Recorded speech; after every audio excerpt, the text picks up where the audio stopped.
It's Hours of Clarity. Don't forget to click like, subscribe. There's a PayPal link below. All donations will go to Brentwood Recovery Home for this episode with my friend Rob McGee. Please click like and subscribe, and don't be afraid to share. Thank you for the support, and have a great day. Enjoy the episode. Hours of Clarity, live night news. If you're a lot like me, then you might not like you. Welcome to episode, well, you know what? We did this before and forgot what the number was, so it's just another episode of Hours of Clarity with my friend Rob McGee. How are you doing today, Rob? Fantastic. Fantastic. I'm good. I'm glad to have you on. I just wanted to touch base. You said we wanted to focus a little bit on topic, and Brentwood alumni. Is it the only treatment center you've been to? Yes.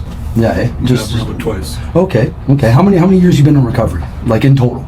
So I came here 10 years ago. Yeah. Got 8 years sober afterwards. Relapsed for about 2 years. Yeah. And I was in program last summer. Yep. And so I got a year under my belt. Last month was a year. That's where I had the pleasure of meeting you for the first time. Yeah, we got to know each other. Yeah, very well indeed, actually. Yeah, same group. Yeah. Same group leader. Yeah, that's it. Hey, shout out to Paul. Yeah, fantastic group leader. Yeah. And he tells you first day he doesn't pull punches. No. He shoots between the eyes. Cut and dry though. Yep. And he's not there to embarrass you. He's there to help you. Well, isn't it amazing what they say? The group leaders, I'm not just working for the people on program. I'm working for your families. I'm working for your kids, your wife, your husbands, whoever, right? Mm-hmm. And friends, family, dogs, cats. And it's the truth, right? Everybody gets you back. Exactly. Right? Exactly. That's the main thing about recovery. Yeah. So, and this week's topic is pretty near and dear to my heart, just based on my life story. Yeah, the meaning and purpose. Meaning and purpose. Yeah. What is Robert McGee supposed to be doing here on this earth? Yeah, and let's put it this way. Rob McGee, you're blessed to be, sponsor, back and forth kind of thing, and we've been reliant on each other throughout this journey, and just knowing that relapse doesn't have to be a part of recovery, but I myself, even when I had my little slip there, I know that it is a part of where you came from. It's a lesson to be learned, not to keep falling back into that same pattern and routine, right? And just to let you know that it waits for you. Like the trials, the tribulations, all the problems, all the things that we forgive each other for in the one-on-ones, and that we find forgiveness in group. We find our peace, we find our zen, right? We get our little bits of good life back. Yeah. And all those sins get brought back onto you. Well, I'll tell you how tricky this disease is. So I was in the locker room probably about 12, 13 years ago. Mm-hmm. In the locker room at work, and one of my buddies asked what I was doing, and so previous to this, I had herniated a disc in my back. Okay. There was a use of force, and where were you working? I was working at back then. I was at the old Windsor Jail. Okay. So you're CO. Yeah. I was a correctional officer for 22 years. Okay. Pause there for a second, eh? Who would have thought, if anybody that knows me is watching this, that me and this man would be truthfully good friends as a correctional officer and addict criminal, the whole thing, and I'm blessed. Anyway, so yeah. So I was in the locker room, and my buddy asked me what my plans were for the weekend, and I've got a set of twins, and it was their birthday that weekend, so I told him that, and he knew that I was taking pills for my back, right? Because it was an injury that everybody knew about, because I was slightly accommodated at work as well, right? So everybody knew, and so you had modified duties or whatever. Yeah, right. For a little while, and so he said, "Hey, just for your twins' birthday party, take an extra one of those pills." And I was on Percocets at the time. He said, take an extra one of those pills, and you won't need to hire a magician or a clown for the birthday party. You'll be super dad. And so the birthday party comes along, and about a half an hour before all the kids show up to celebrate their birthday and everything, I took an extra pill that day. Yep. And got past the 15 minutes of wanting to take a nap. Yep. And fell in love. You get that little boost in warmth and oh yeah, and I fell in love, and I love the feeling of euphoria, and I was super dad. Isn't it something relatable to the first time you drank as a teenager, or maybe the second or third time? Because I know the first time I threw up or whatever. It's you know what, they talk, a lot of different people describe using it. It feels like that warm hug. Yeah. And so I totally understand where that saying's coming from, right? Because I was super dad. I had energy. My brain was hypersensitive to what was going on. Right. Barbecue and hamburgers and hot dogs for the kids, and taking care of this and taking care of that. Until it's unmanageable. Well, and so what ended up happening was, because there's so much Tylenol and Percocets, and I was taking so many, Yeah. Because it had grown like any addiction. My doctor put me on Oxycontin. Oh yeah, there you go. Yeah. He said, "There's no Tylenol in this. It'll be better for you. Safer for your liver and your insides." So I started out with Oxycontin, and within a matter of 2 years, I was getting a prescription for 100 pills a week. Oh, that's brutal. So I was doing between 8 and 10 Oxy 80s a day, and I finally it's you got to explain the fact that I'm a happy guy. Yeah. I when I'm me. That's right. Yeah. And when substance is brought into the picture, though, you become miserable, irritable. It changed how I perceived life in my brain. Yep. I had a couple of staff pull me aside and say, Rob, like, what's going on with you? You're not yourself. Yeah. And it came to a head. I was at work. Yeah.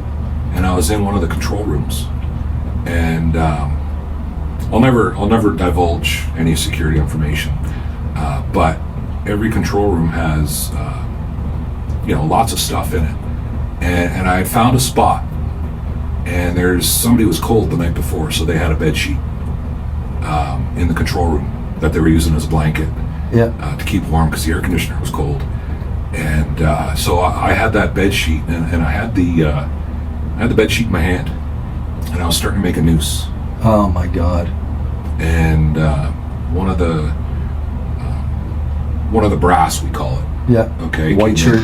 Yeah, one of the white shirts came in and saw, what are you doing? Are you trying? Because there's cameras everywhere in the new institution. What are you trying to do? Block the camera with the bed sheet? I said no. Yeah. Not at all. Depressed. Yeah.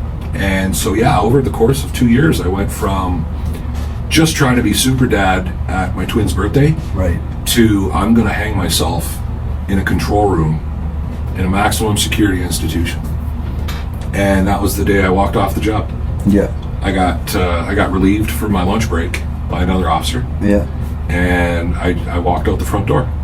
And as I walked past my staff sergeant's office, I just looked in and said, I'm done. I can't do this anymore. Yeah. And I went off on stress leave. I came here.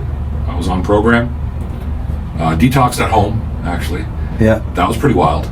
That was 6 days of sweats, cold sweats. Oh my goodness! I actually felt like I had spiders under my skin. Yeah, it was insane, and it really taught me, like, when and my heart goes out, because when an inmate comes in, you see them and they're detoxing, what we do with them and then what actual medical detox is two totally different things, right? Yeah, that's right. Yeah. So you have to understand that where I come from, you suck it up, cupcake. Yeah, and that's the thing too. Like, I've seen guys, on range, and they're in the shower, peeing and pooping, and the guys get mad at them. But you know what it's like, so they take care of you. Getting them bags of juice and fruits, but you don't get that from the guards. Guys on range are giving them their extra stuff, they right? take care of each other. Yeah. And so I did that at home. I came through Brentwood.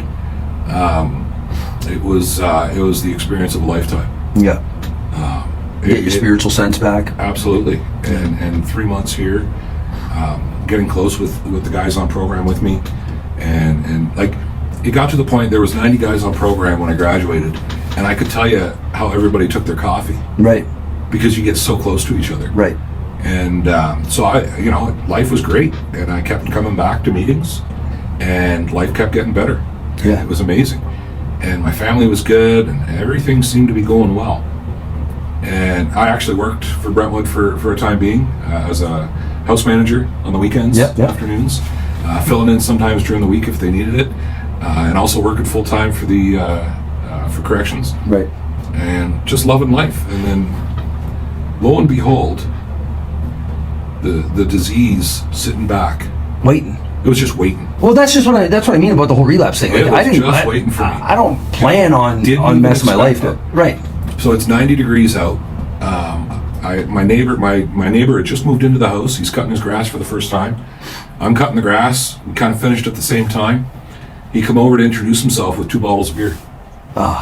And to be honest, hot day. It was a hot day. Yeah. It had nothing to do with thirst, taste, alcohol. It's almost habitual. No, it had everything to do with, I didn't want to feel like a weirdo. Yeah, okay. Yeah, I know those feelings. You just can't say no. It's the yes man. I didn't want to be that guy that says no, so I drank the beer. Yeah. And he introduced himself. Great guy, great neighbor. Still got him now. Yeah. And so it went down without any problems. Yeah. And you thought maybe, possibly. Yeah, one beer went down without a problem. So I love to cook. I don't know if you noticed, but I'm not much of a runner. I like spending time by the barbecue. And so the next weekend, I said, well, that beer went down so well, and I enjoyed it. It's not my drug of choice, which they tell you here all the time. You're switching seats on a crashing airplane. Switching seats, right? So I switched seats over to, and I was a snobby drunk because it had to be Miller Lite. Mm-hmm. I didn't like Coors Light. I don't like hard liquor. Miller Lite, yeah, that was it, right? Yeah. And so you're bougie with your booze. Oh, I'm stuck up, egotistical prick. Yeah. And so, anyways, I bought a 6-pack, and I had 3 on the Saturday. I had 3 on the Sunday, no problems. Barbecue dinner both days. Life is good. You get any guilt feelings at this point? Like not yet. Not yet. Yeah, you're still stuck in the I can manage this. Yeah. And within 2 years, so because I worked here, and my wife, believe it or not, relapsed with me. Yeah. Shortly after I started drinking, she started drinking, obviously. Yeah. And she's on the women's side. She's on the women's side. She's my rock. I don't even want to get into, unless you want me to cry, the amount of times that she's been there for me. Yeah, well, it's a lifelong bond, right? It is. It absolutely is. And so she's a great woman too. So we're both using, and I'm up to 30 cans a day. Oh my. Okay, I'm up to 30 cans a day, and I'm still working at the institution. And because I'm Bobby McGee, I don't have to follow their rules because I've got one of the higher seniorities. I'm like top 10 in seniority. I get to pick where I work. Yeah. Nobody says much to me because I've been there so long and they know me. And so you end up like using at work and stuff like that? Well, I didn't drink at work, but I ended up I did something worse. Yeah. I didn't breach security or anything. Like, that's not my gig. Yeah. But I broke one of the rules that they have, and I thought. So you got to understand, I'm in my disease. Right. I'm not in my right mind. I'm drinking every day, and so I do something that breaks a rule, and they tell me to stop. Yeah. Hey, we respect you, Rob. We understand what you're doing. Yeah. But is that where you're trying to help out your friend there? Yeah. Yeah. Okay. So I don't really want to get into too many details about it, but the bottom line is, in my disease, it was no, you're wrong. I'm right. Yeah. That righteous. And because I'm helping. That's right. Someone, I'm not gonna stop. I don't have to follow your rules. Right. Meanwhile, just because it's the right thing to do, it's the wrong place to do it. But if you look back at my history of employment, like, what kind of employee was I for 22 years? Right. Like, let's get real here. Yeah. I averaged 25 sick days a year. Yeah. For 22 years. Right. They're going to see this maybe and, talk about, every year on my birthday, I called in sick. Right. Nobody ever caught on. But I abused privileges. And yeah. I just abused. Well, it's the same thing with me. I can pause you for a second, because like when I was out west, I got paid about $1,800 every Thursday, right? It was gone by Sunday, and I didn't sleep for Friday, Saturday. So I know for sure on the weekends, I was not an attentive employee, and I'm on the pipeline, right? Like handling grinders, we're working with electricity, like, you know what I mean? They were talking maximum security, right? And here's a guy that basically gave up hope on life again, right? And sat in his garage every night. Put it to you this way: when I came back on program, my kids cleaned up all the beer cans. Yeah. I had 800 beer cans in my garage. Oh my goodness. That's like probably 4 garbage bags full. I was both there. Oh. Yeah. And you want to talk about embarrassed and just totally broken. Right. Coming back and then sitting in group again. And I remember thinking, I've done this before. But wow, like, it humbles you, eh? Did I ever mess this up, right? Yeah. And I was accepted back. Yeah. With open arms. I was welcomed back. My group leader was awesome. Told me what's going on and how it works, and because there were a couple of little changes from when I was on program the first time. Right. But That's just in how the place operates. But the program itself, the base foundation of me and you sharing with each other, It's all the same. it's all the same. Nothing changes. It's just I call it splinter therapy. right. It's splinter therapy. My healing happens at the picnic tables in the pavilion. Yeah, sitting on the wood. Yeah. Yep. Isn't it amazing how we can go from messing up families and friendships and relationships, but those picnic tables have been here for about 40 years supporting people and have never failed. I just I look at the amount of, like, if a picnic table could talk. Right, what they would say, what they heard. Boy. Yeah. So Just a fun yeah, one. like getting back to the whole meaning and purpose of my life. Right. My meaning and purpose today is recovery. Yeah. Priority. Without it, I have nothing else. Well, look what we've gotten back, Rob. Let's be honest. The freedom That's right. and the ability to love and be loved and Well, be part of. you and your wife have had me over to your home. You know, we've had dinners together. You know what I mean? Like, you're even fixing up the tattoo. You started your own business. You got the Pink Room Tattoo now. Yeah. You know, you're like, how many careers have you literally been through? Let's get on that one for a second. While I was in corrections, Right. Weren't you a chaplain too at one point? I was a chaplain Yeah. for the institution. Airbrushing artist, tattoo artist. I was chaplain. I was crisis negotiator. Was that for like the police kind of thing, or was that for? That's for inside the institution. Okay, yeah. What else did I do? Yeah, I've always loved art. I've been playing guitar since I was 12. Right. I like drawing, coloring, all that nice stuff. I started painting, then started airbrushing. Yeah. And then somebody had an idea. It's like, you know what? Why don't you try tattooing? Wasn't that Dan? Who's the tattooist there? Not Lassard, is it? Dan Lassard. Dan Lassard, yeah. Dan Lassard gave me some pointers. Another Brentwood alumni, yeah. Yeah, he's the one that told me. He's like, stop doing fake skin. Yeah. Start doing people. Yeah. Because I was unemployed. Right. After I was done at the jail, I went and got my license to drive transport truck. That's right, yeah. So I did that for a year. This guy. Imagine that, right? Yeah, I get man of home. many talents he is, I swear. Oh boy, I get home at 4:30, and by 10:30, I'm done a case of beer. Go to bed, wake up around 4 o'clock in the morning, and do it again. Yeah. And drive the roads in an oversized, Imagine, man. overweight, permit only transport, and here, I Hung over. Yeah, oh yeah. Yeah.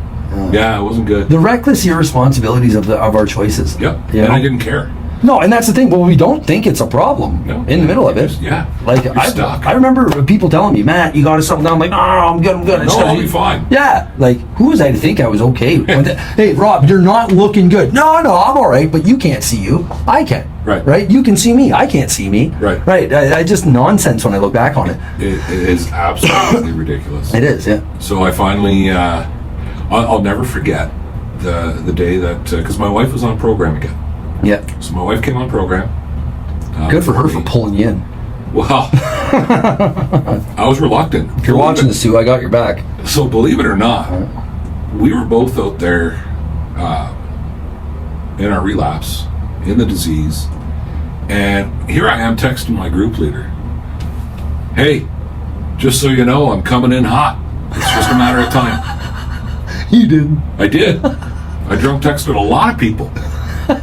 A lot of stupid stuff. You know, it's funny, but it isn't. It's funny, but exactly. Yeah. I look back on it. But, recovery can be fun when you make fun of yourself. And It's about if you recovering. can heal enough Yeah. to kind of laugh about some of the stupidity that you did. Yeah, don't hold yourself captive with the burdens of yesterday. Well, I'll be honest with you. I've got a younger sister that I don't talk to anymore. Right. Because in my disease, I hurt her. Yeah. I hurt her. And that's my little sister. And here's the thing, Rob. Those relationships may or may not repair themselves, but you're a better man today. I still talk to my older sister. She's wonderful in my life. She helps me quite a bit. But yeah, some of the relationships, I'm hoping time, Right. but they may never come back. That's the truth of it. And that hurts and that sucks.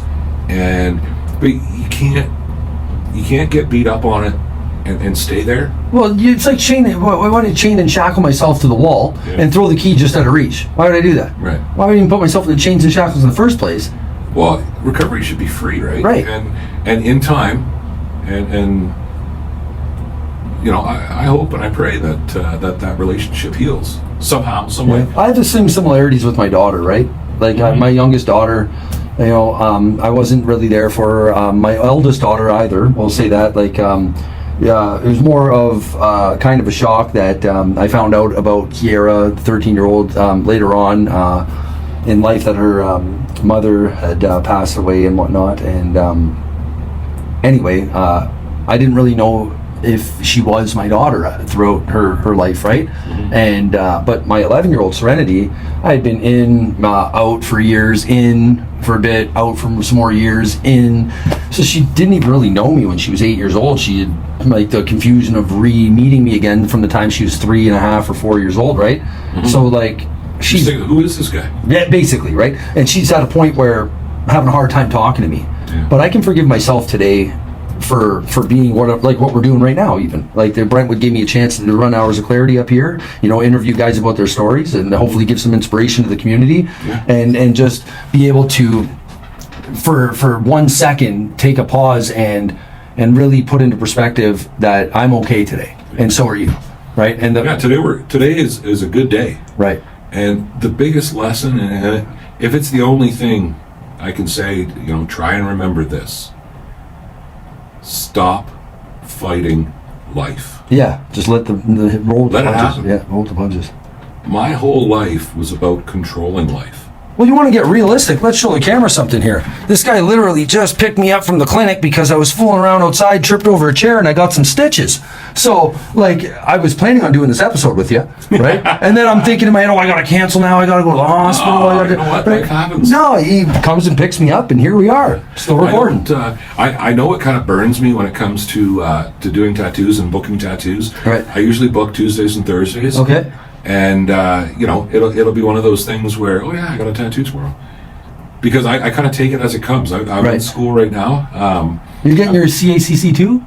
I'm going for my addictions counselor. Yeah. Okay. Yeah. And so I graduate at the end of September, and that's been. Is it the seventh career? Oh, geez. I don't know. So yeah, like I've done a lot of different stuff. The school has been epic for me. Good. Learning, some of it's review because I did a lot of stuff with the institution, teaching the inmates life skills, right, and cognitive behavior therapy and things like that. So I'm very familiar with that. But learning a different view on things, right. And my teacher is phenomenal. Okay. She puts up with me, and the class puts up with me. I like how you say and it's really there's a lot of dynamics there. And it's really helped me get through with my recovery and to help others with their recovery. Yeah. So yeah, kudos to my. I'm proud of you too. They're just phenomenal, and so I do that every day, Monday to Friday. Afternoons I do tattoos. Come to Brentwood. I also volunteer down at the Mission, hang out there. Yeah. They have the Phoenix program down there, which is awesome. I've been a part of that. Christy been on your show. Right. It's his thing. Guy's amazing.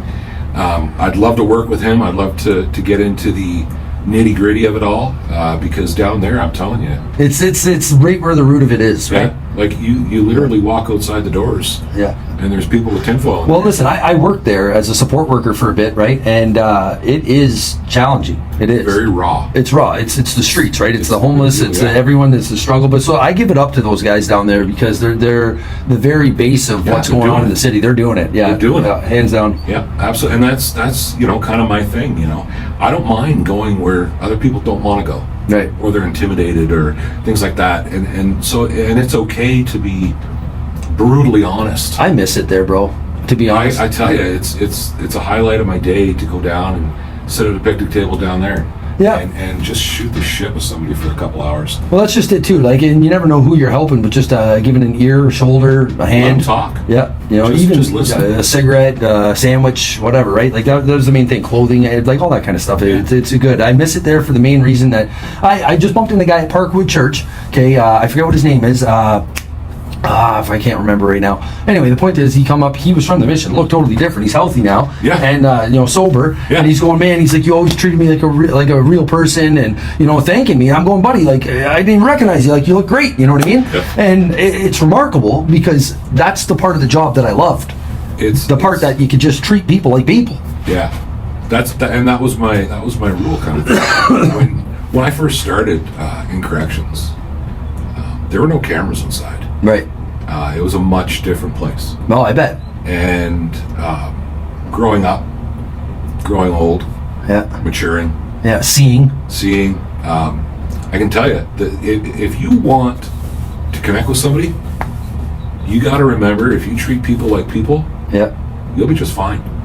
You will be just fine, and there will be a rapport, and there will be a friendship, and you'll make a connection and a bond that can last a lifetime. That's the truth, And you never know who God's going to put in your life. And that's just it too. Like, somebody might save your life someday that you come across, and you're right. Like you said, you don't know who God's going to put in your life. You have no idea. You bump into whoever, wherever, however. So if you don't always have the best of intentions with people and treat them like you would want to be treated, or treat them like your mother, like you'd want your mom or your wife to be treated, right? Exactly. Yeah. Exactly.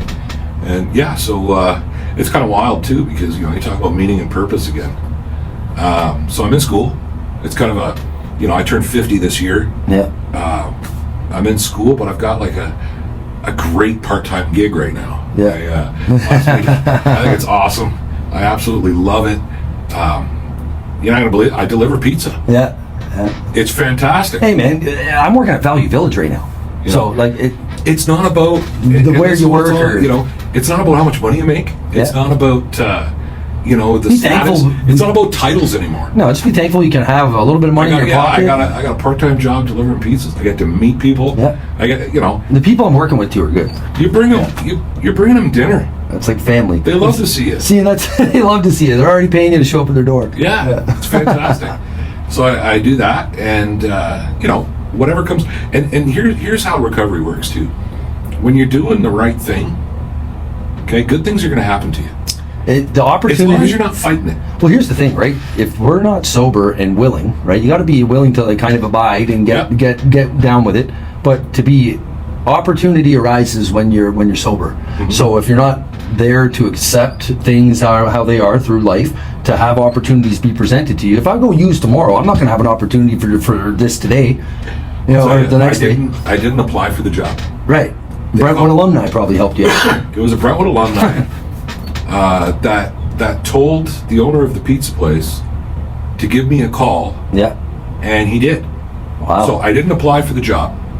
So it's weird how these things work. He called me out of the blue. Hey, you want to come deliver pizzas for me? How do you say no to that? Right. Really? Somebody's offering you a job. I'm done fighting life. I could apply for jobs all over the place. And have no answer. Or the job that lands in my lap. That's right. It's the job that happens, right? That's right. So I have no idea what future opportunities are going to come my way. I just know that today I got to try and do the best I can and do the right things. So that way those opportunities don't get missed. And I end up where I'm supposed to be. Well, you know what? Right where you are is where you're supposed to be. Exactly. Right? Or else you wouldn't be here. This has been the fight of my life. That's right. I grew up with a lot of I look back on it now, and I used to judge my own family, and in turn judge myself so harsh, right? Oh, you think about it. Why don't I have what this guy has? They're all professionals in my family. All the men in my family are police officers. Right. So here I am, little Robbie wants to be a police officer. Right. And you grow up thinking that way, and then you kind of change your mind. Right. When pre-teen, and I had decided, I was 12 years old when I decided that I'm going to be a priest. Right. And so I was going into the seminary in London, St. Peter's Seminary, and I was going in to be a priest when I was 18 years old. Wow. Eh? And that's a pretty heavy commitment to make for a young man. It is, and I still. So at that age, I couldn't recognize. They say you feel that tug on your heart. So it was the tug to serve. Right. Is what it was. Who knew you'd be serving in recovery? Well, and that's where, stop fighting it. That's it. Stop fighting it. I wanted to be the chaplain. I'll tell you a funny story. So I was filling in for the chaplain that retired. And it took him a little bit. I did that for 2 years, and then they posted for the actual chaplain position. Okay. And before I left the house for that position interview, I had 2 pills. Is this like the Matrix? You take the red one or the blue one? Well, I wanted to be super chaplain. So before my interview, brilliant me took 2 pills. Oh my goodness. And the only thing I can tell you, the only thing I really remember from the interview, one of the questions was, if an inmate's relative passes away, as the chaplain, what's one of the things you're going to do to help them out in that time of need? And what was your answer to this question, Rob? I didn't have one. Right. I was so stoned in that interview, I couldn't answer the question. Oh my goodness. You want to know the best? Because after the interview, you got to do a written part of the interview. You got a written test. Yeah. So I'm walking to the written test, and one of the people on the board interviewing me was like, I seriously can't believe you couldn't answer that question. The answer is give him a phone call. Yeah. I couldn't. My brain was so fried by that point, and obviously I didn't get the job. Okay. That's the next question I was going to ask. So here I am, Just applying read to it be on my chaplain face. of an institution, lit, just lit. So I didn't get the job. But then in my disease, it was like, oh, I'm going to feel sorry for myself. I'm going to go into self-pity. So, my life just sucks because they don't want me to be the chaplain. Well, no Well, kidding. I wonder why.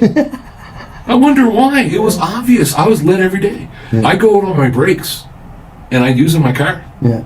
And I remember there were times knowing that I'd go home to a shit show. Right. Okay, because my wife and I are both in our disease, and the kids are just raising themselves. Yeah, and you know what? That's what happens to the family. I would take extra pills just to be able to go home. Yeah. It was that pathetic in my life. So there were so many opportunities that I messed up, Yeah. and people gave me chances, a lot of chances, Yeah, I can say the same. and I just abused them. I had no gratitude back then. Like, you talk about all the different topics they have here at Brentwood, I can relate to every single topic. They're all action too. Oh my Lord, it's unbelievable how all-encompassing Yeah. that disease can be. Every aspect of your life, That's right. and you have to be able to surrender every aspect of your life. Yeah, submitting is just admitting and getting to a point where you're done. You don't know what to do at that point. Yeah. Right? It's surrendering is accepting anything that someone gives you in guidance. The night my wife called, she was on program, and I had just gotten home from work. And on the girls' side, they don't enforce it the same on the guys' side right now. I think the rules have changed, but on the girls' side back then, you only got 5 minutes on the phone. Yeah, see here it's 10. So my wife had 5 minutes to call me at 4:30. Yeah.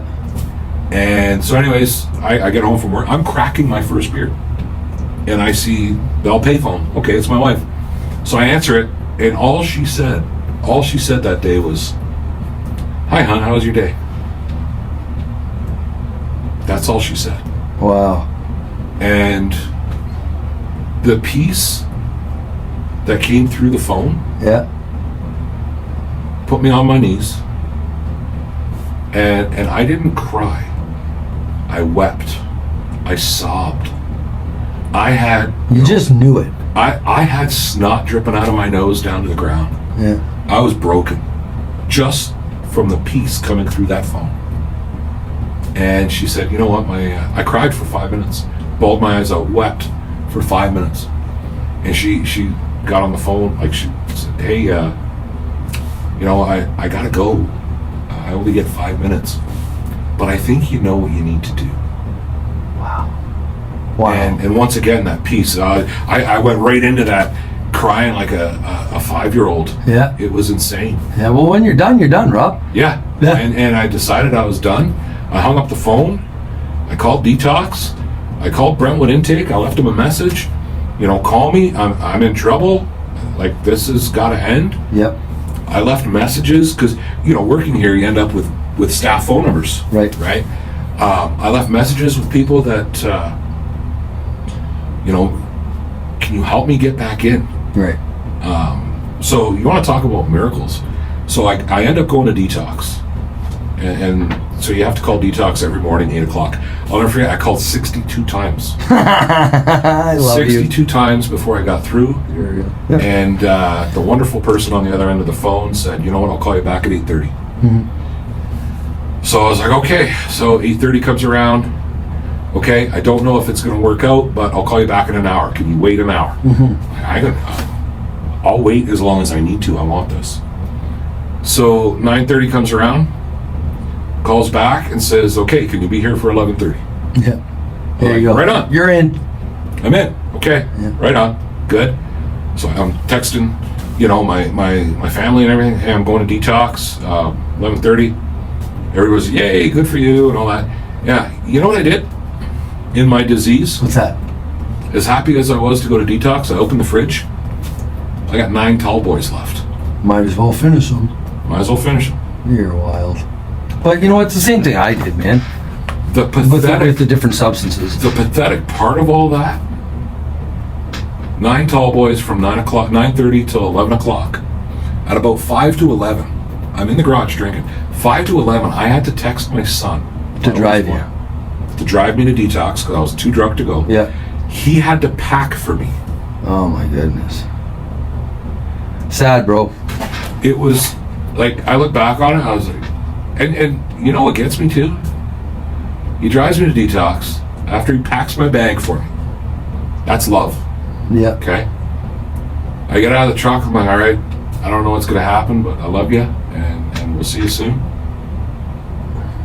I'm walking around the truck, I grab my bag, he rolls down the window. He looks out the window and smiles, and he says, you know what, Dad? I'm proud of you. Wow. I'm proud of you. And, you're going to make me cry and all that stuff. Yeah. But, so I go into detox. I'm in detox. It's funny because the girl's like, when was the last time you used? 10 minutes ago. I'm like, sweetheart, you can't smell this? Like, come on. Yeah, I'm a walking basket case. Yeah, right now. I just used. I'm FUBAR'd. And so she books me in and they do all the tests and everything. Thank God I went to detox because my blood pressure spiked when I was detoxing. So thank God I was there. They got me on the right meds. Still tearing up over that, over my son. And those are those pivotal moments that. Oh yeah. My kid should never have had to do that. Well, no kidding, right? You want to talk about trauma on a child? Yeah. He's legally an adult. He's still my boy. Well, here's the thing too. Like, you're going to give a message to the public here. It's like, some people do have to be parents to their parents. Some people do have to struggle. My daughter grew up before she ever had to. Right. And my other 2 boys grew up before they didn't have the childhood they could have had. Right.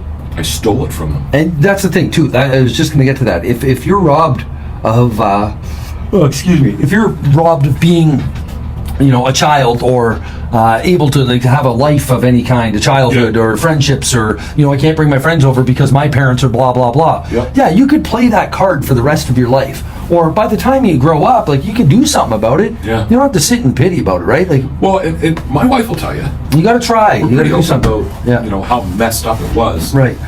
For learning purposes. For you got pretty good kids, man. Just so you know, they turned out. They turned out amazing. Yeah. My daughter is in Alberta at a resort as a chef. Yeah.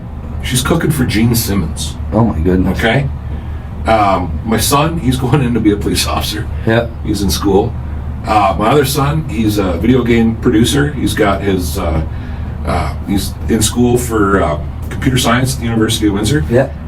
They're all brilliant in their own right, and they're all amazing and friendly. And I sit back and I'm like, wow. Yeah. Wow. You want to talk about blessed. But my wife will tell you, I was going to say that, I worked at a jail, and she'll tell you that living with me was like being in jail. Oh, I believe it. You're a CO. You probably walked around the house and drill sergeant to everybody. I was an asshole. I was joking. It's the truth. Yeah, I can imagine. It's the truth. I like to ride you a little Why bit. pull punches? I was a horrible husband for a lot of years. I wasn't that great of a father. I was a horrible father. I was a horrible brother.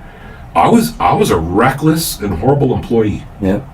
And I still don't know if I've dealt with all the guilt and shame for some of the stuff I did. Let's put it this way: you're never going to be able to, Rob. Well, you leave it here. Yeah, that's you it. You just keep sharing. You keep sharing, and you give it to your buddy, and he'll throw it away for you. That's right. Yeah. I give it to you, and I know that's what groups are for. They're the dumping ground for a reason. It is. Yeah. It is, and getting it off your chest. And you know what? Nobody can do anything alone. You know what I mean? Like, everybody has somebody in their life. If you've never been addicted to substance, you might have addictive personality traits for other things. Well, here's an eye opener.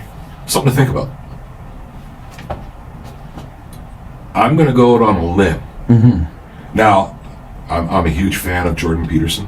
Okay. Okay, I'm a huge fan of Dr. Gabor Mate. Yeah. I read everything I can get my hands on when it comes to addiction and brain function. My instructor at school, we go into these wild conversations about stuff. I'm going to go out on a limb, and I'm going to say something that'll probably get me either famous or ridiculed. Oh, it's one of those moments. So when it comes to addiction, have you ever considered that addiction is a spectrum? I believe so, because like if you think about alcoholism, it's more of the fact that it doesn't matter what it is. I'm manic in all things. 0 to 100. If I like it, I'm doing it. Okay, so I'm going to go on the spiritual side. I'm going to say I'm addicted to sin.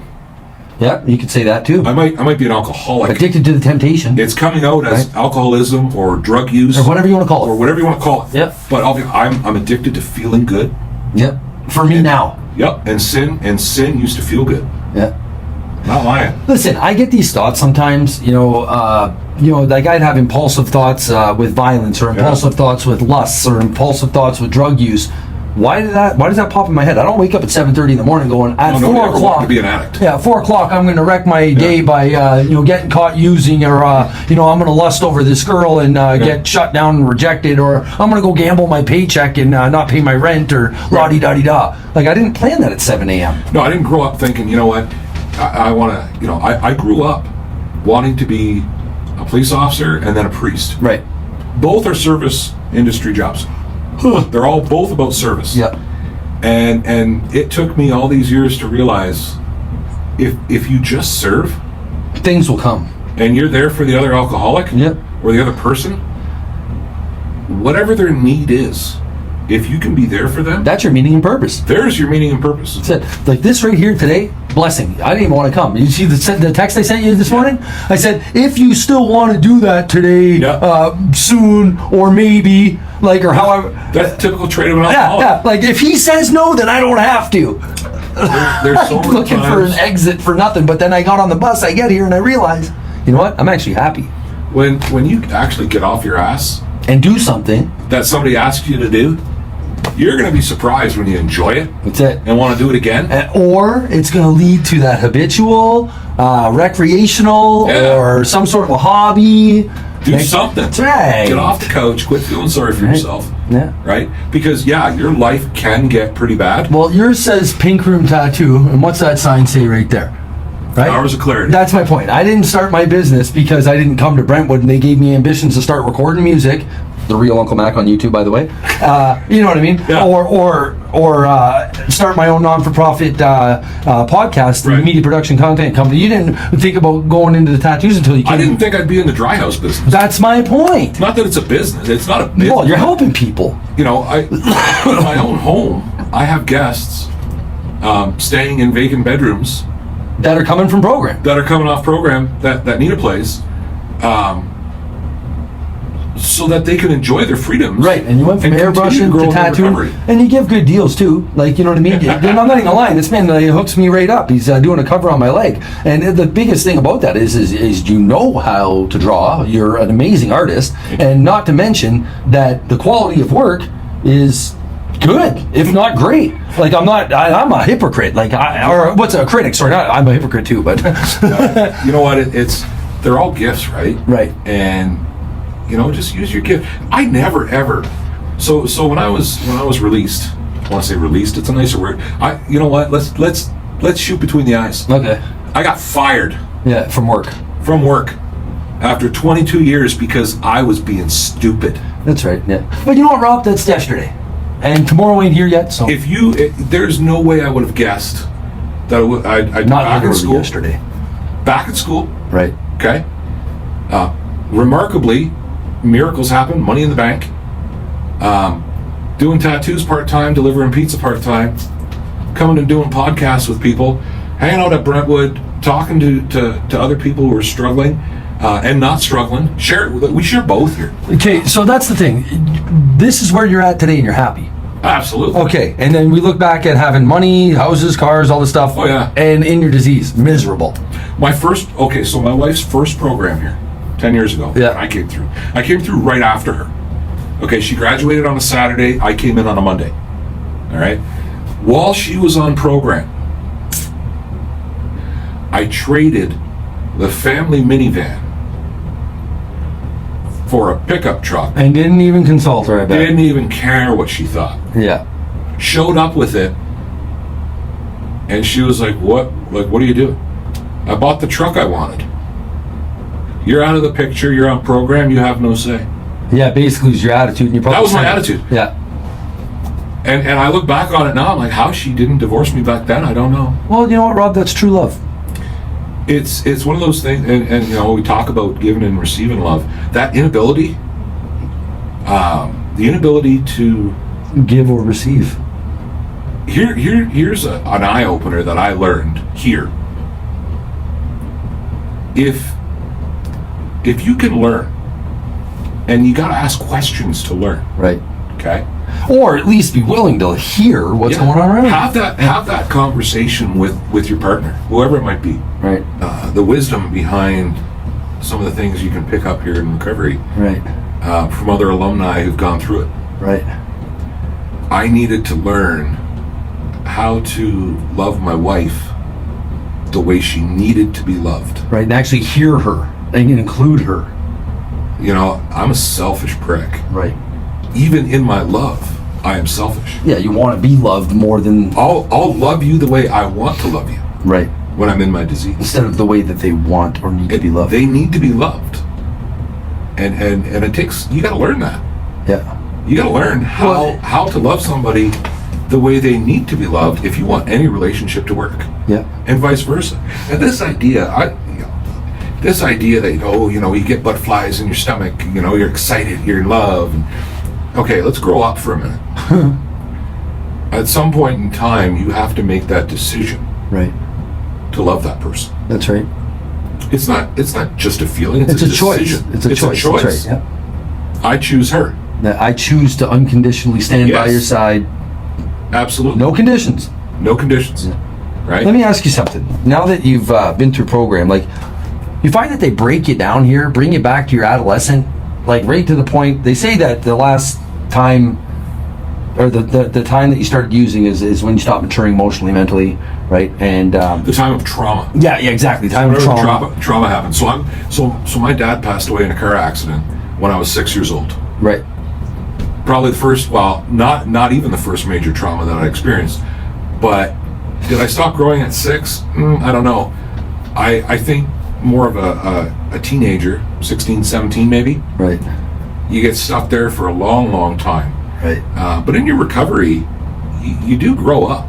100%. And I learned how to be a better husband from other alumni. I learned how to be a father from other alumni. Yeah, other people that have been through it. Yeah, the other people are sober. So whether it's AA, NA, whatever program you're running, it gets passed down. It gets passed through down. the aftercare. Yeah. And somebody told me one time, they said, find someone. That's right. That has the life you want. And look up to them. Follow their path. Do exactly what they're doing. Learn to trust them. Yeah. And so the sponsors that I've had in my life, I don't have one sponsor. You got many people. Are you kidding me? I got a whole crew of people looking out for me because I know I need that. Well, that's just it. I send out probably 40, 50, 60 texts to different guys. Yeah. I counted the one time I had the number's astronomical. It's ridiculous how many people I've text one of my I've got commitments. a bunch of people. I've got about 6 people that I'm really close to. Right. And if somebody can't answer their phone, I know somebody else can. That's right. That's why you keep them in your life because they do the same for you as what you do for them. I bounce the ideas off of them. If one or two or more people tell you it's not a good idea, you probably just shouldn't be doing it. Well, right. And I'm an idea guy. I come up with ideas for everything. Yeah. And it's one of those things where get out of fantasy. Okay, that's another Stay in your moment. Yeah. Stay in the moment. This podcast isn't going to make me famous. No, and that's just it too. I just hope that it reduces stigma, finds somebody out there, gives them some inspiration to understand that it's possible. Yeah. Life is possible. Well, my first time on program, I was on program with lawyers. Yeah. Well, they got a defense lawyer on program right now. There's this disease doesn't care where you work. It doesn't care. That's right. What title you hold. No, everyone's that. Whether you're in the streets or you're in the penthouse suite, what does it matter? It doesn't care what your bank account says. OG to G5. Yeah. you have no idea. But we judge so much, and we're so critical of others in society. But we all have the same feelings. We all got the same feelings. Yeah. When you break it down, like we all have an end date. That's right. And I just think that when the time comes and we meet our maker, or judgment is actually put on what we've done in our lives, I'm not good enough. That's why Jesus had to pay the price for me. You know what I mean? I'm not good enough to just waltz on into wherever, the glory land, the heavenly kingdom, whatever you want to call it. Yeah. But there is an energy that will pass from this physical body. Yeah. And my being will live on. My feelings have been the same since I was young. You said, there's nothing you can do, not being good enough. Not being good enough, right, is one of the biggest roots of this disease. Yeah, feelings of inadequacy within me. Yeah. Never being good enough. I would compare myself against my cousins and against my friends. Right. People, the cars, classmates, the women, whatever. Yeah. You got to think about, like, people in my family are pretty darn successful. Yeah. And here I am. How are you going to measure up? Yeah. How am I going to measure up? And not feeling good enough. And it's an alumni here that gave me a little painted picture. You are enough, it says. Yeah. And I've got that in my studio. And doesn't that make the world You a are difference? enough. And so you talked about Brentwood breaking you down. They don't break you down. They don't break you. They build you up. They chisel off all the garbage so that you can have a heart of flesh again. Well, look around. Look what we're doing. Right? And once you get that heart of flesh back, once you open up, once you crack that nut open, okay, the world is yours. All these cliches. The world is your oyster, but it really is. It really is. It really is. You got all the freedoms in the world to be able to, so stop fighting it. Stop fighting it. Follow a career. Put in some effort. Take some action. You're supposed to be. Yeah. And in closing here, we're gonna close this episode here soon. But I have one more question I want to ask you. And it's just, if you had to send a quick message to people that are still struggling, the people out there that are in their disease, or they may or may not watch this, or families of people that are struggling, right? And what quick message, what would you tell people, when it comes to being in recovery? I would say, I think I would start it with, it's okay to be afraid. Yeah. It is okay to be scared of recovery. Well, you can be tense and scared. You can be afraid of what you might have to deal with, or who you're going to become. Right. Are people still going to like me now that I'm sober? Right. Or did they even like you to begin with? Obviously not. Right. If they're willing to use with you. By the end there, I had nobody. Right. So that fear is very real. But there's healthy fear? Well, here's the thing. People have a tendency to go where they're comfortable and what they know. Mm-hmm. That's the biggest problem. You see guys getting out of jail, and they go right back to what they know. Right. They got to bridge the gap there somehow. Right, or out of treatment, back to what you know, or it's a safety net. You get out of Brentwood, and you go back to what you know, because you don't have that bridge. We're at, like, here at Brentwood, you come back for meetings. Yeah, it's any program. You're alumni. Yeah. You got to keep coming back, but it's okay. Or it's unlike any program. Yeah, I would tell them it's okay. I was scared too. Right. I absolutely was terrified. Yeah, but don't be afraid of change. And you know what? It's that change. Stop fighting it. Nothing's wrong with doing what's right. Exactly. Yeah. And I'll be there for you. I'll be your biggest cheerleader. 6'5", 300 pounds. Right. I am going to be, I promise, one of your biggest cheerleaders. Right. That's for sure. This guy that had, covered in tattoos, beard down to his belly, riding around on a Harley Davidson.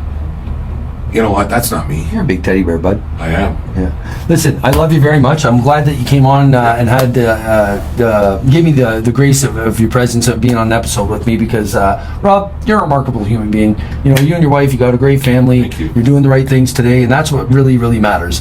If there is somebody that I can look up to say I want what he has, you are one of those people for me. You're one of those guys that I say, I might be able to have my family in the future. I might be able to have a home for my kids in the future. I might be able to, as long as I stick with this and positive people in my life. I can only say I have a good life because of people like you keeping me accountable. Bro, a year and a half ago, I was on house arrest bail. Yeah, we keep each other. You wrote me a letter of recommendation. We push each other. We push each other to get better. That's right. To get better. And stay better. Yeah. Anyways, brother, I love you. Welcome. Thank you. I appreciate you. Click like, subscribe, do all that other stuff. Don't forget any donations. There'll be a PayPal link below. All donations go to Brentwood Recovery Home because we're Brentwood alumni. And just remember, you're donating to a good cause. And thank you very much for joining us on Hours of Clarity. It's live to live to live night news. If you're a lot like me, then you might not like you. Thank you very much.